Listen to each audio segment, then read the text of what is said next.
Ram channel के सभी दर्शकों को हमारा प्यार भरा नमस्कार। हम आशा करते हैं आप सभी लोग हमारे द्वारा बनाई गई पूर्वोक्त वीडियो देख रहे हैं और हमारी वाणी को जन जन तक पहुंचा रहे हैं। दोस्तों बने रहे हमारे साथ, हम स्वतः आपके लिए लेकर आते रहेंगे श्रीमद् भगवद गीता। यदि हमारे द्वारा बनाई गई वीडियो आपको अच्छी लगे तो अपने मित्रों के साथ इस वीडियो को शेयर करें, चैनल को सब्सक्राइब करें और वीडियो को लाइक करें। देखिए, पूर्ववत प्रसंगानुसार हम अगला प्रसंग जोड़ रहे हैं। पिछले प्रकरण में आप लोग सुने हैं कि सगुण ब्रह्मवादी भगवान का उपासना किस प्रकार करते हैं।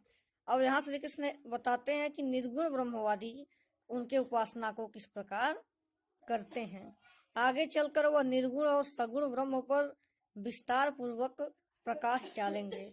अभी यहाँ इतना ही बताते हैं कि दोनों ब्रह्मवादी अर्थात निर्गुण और सगुण यह उनका पृथक पृथक रूप से किस प्रकार उपासना करते हैं। तो इस संदर्भ में श्री कृष्ण कह रहे हैं, ज्ञान यज्ञेन चायन्ने यजन्तो मामुपासते एक तत्वेन पृथक तत्वेन बहुधा श्रीमुखम। श्री कृष्ण कह रहे हैं इस प्रकार विभिन्न प्रकार से, पृथक माने अलग अलग प्रकार से, पृथक तत्व न माने अलग अलग प्रकार से, और एक तत्व न माने एक ही तत्व।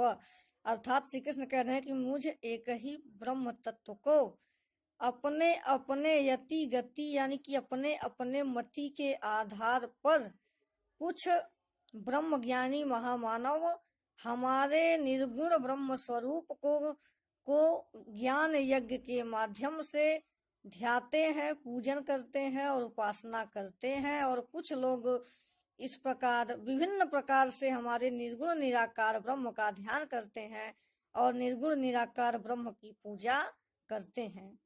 तो यहाँ देखिए, कहने का तात्पर्य है, जैसा कि पिछले प्रकरण में आप लोग सुने हैं पहले, कि भगवान श्री कृष्ण कह रहे थे कि जो सगुण ब्रह्मवादी होते हैं वो मुझे सर्व तत्व मान करके, संपूर्ण जगत का कर्ता मान करके मुझ में निश्चय आत्मिक क्रिया द्वारा समर्पण के भाव से मेरा भजन कीर्तन करते हैं। और यहाँ कह रहे हैं कि जो निर्गुण ब्रह्म वाले हैं वह ज्ञान यज्ञ के द्वारा मेरी उपासना करते हैं और योगी जन पृथक पृथक रूप से, पृथक तत्व यानी कि अलग अलग प्रकार से मेरी उपासना करते हैं, मेरा ध्यान करते हैं, मेरी पूजा करते हैं। इसे अगर आप लौकिक उदाहरणों के परिप्रेक्ष्य में देखें तो आप पाएंगे कि हमारे मध्यकाल में भी बहुत प्रकार के भक्त हुए हैं और आज भी होते हैं। विभिन्न प्रकार से अपने यति और गति मति के आधार पर सभी लोग ईश्वर की उपासना करते हैं। तो हम अगर विभिन्न लोगों के उदाहरण से समझने का प्रयास करें तो हमारे यहाँ कबीर दास निर्गुण ब्रह्म के प्रखर समर्थक हुए हैं। वह निर्गुण ब्रह्म के संदर्भ में कह रहे थे, उसका समर्थन करते हुए कि पंडित बाद बदनते झूठा, राम कहा दुनिया गति पायो, खाड़ कहा मुख मीठा।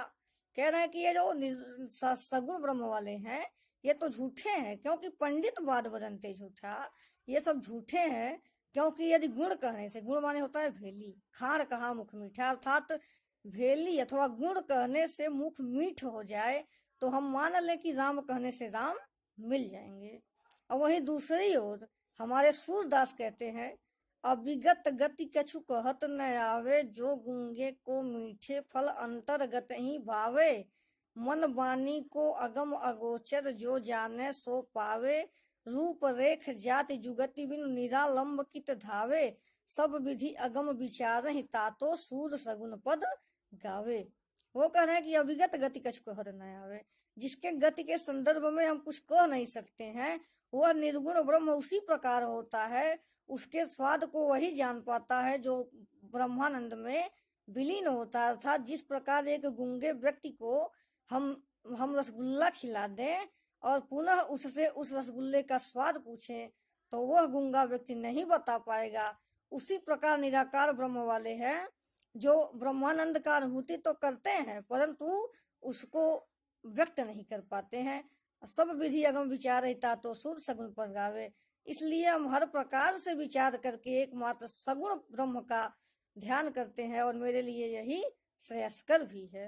यही तुलसीदास कह रहे हैं, बताते हैं अपने अपने रामचरितमानस में कि जिस प्रकार हिम पिघल करके जल बन जाता है और जल जम करके बर्फ बन जाता है, उसी प्रकार ये निर्गुण और सगुण ब्रह्म है। और गीता में भी भगवान श्री कृष्ण कहे कि यदा यदा हि धर्मस्य ग्लानिर्भवति भारत अभ्युत्थानम धर्मस्य तदात्मानं सृजाम्यहम्। अर्थात जब जब धर्म की हानि होती है और असत्य का साम्राज्य स्थापित हो जाता है, तब तब मैं अपने आप को प्रकट करता हूँ। तो ये किस प्रकार प्रकट करेंगे, यानी कि सगुण ब्रह्म का ही अवतार लेंगे प्रभु। जैसे कि राम कृष्ण परशुराम नरसिंह आदि अवतारों के परिप्रेक्ष्य में आप लोग सुने हैं, जानते हैं। सो कहने का तात्पर्य है कि जितने भी भक्त जन हुए हैं प्रभु के भक्त, वह कुछ लोग निर्गुण ब्रह्म की उपासना करते हैं तो कुछ लोग सगुण ब्रह्म का ध्यान करते हैं। यही बात यहाँ श्री कृष्ण भी समझा रहे हैं अर्जुन को कि हमारे दो रूप हैं, जो कि रूप तो यही है परंतु तत्व तो मैं एक ही हूँ। अहम प्रलय प्रभव कारण तथा, मैं यही सब प्रकार से प्रलय प्रभाव और स्थिति का कारण हूँ। परंतु मेरे जो भक्त है वो मुझे दो प्रकार से भजते हैं। कुछ लोग निर्गुण निराकार ब्रह्म की उपासना करते हैं तो कुछ लोग सगुण साकार ब्रह्म की उपासना करते हैं। दोनों ही मुझको ही प्राप्त होते हैं। इन सगुण और निर्गुण ब्रह्म के परिप्रेक्ष्य में आगे भी भगवान श्री कृष्ण विस्तार पूर्वक प्रकाश डालेंगे। सो आज के लिए बस इतना ही। बहुत बहुत धन्यवाद। जय श्री राम। बने रहें हमारे साथ।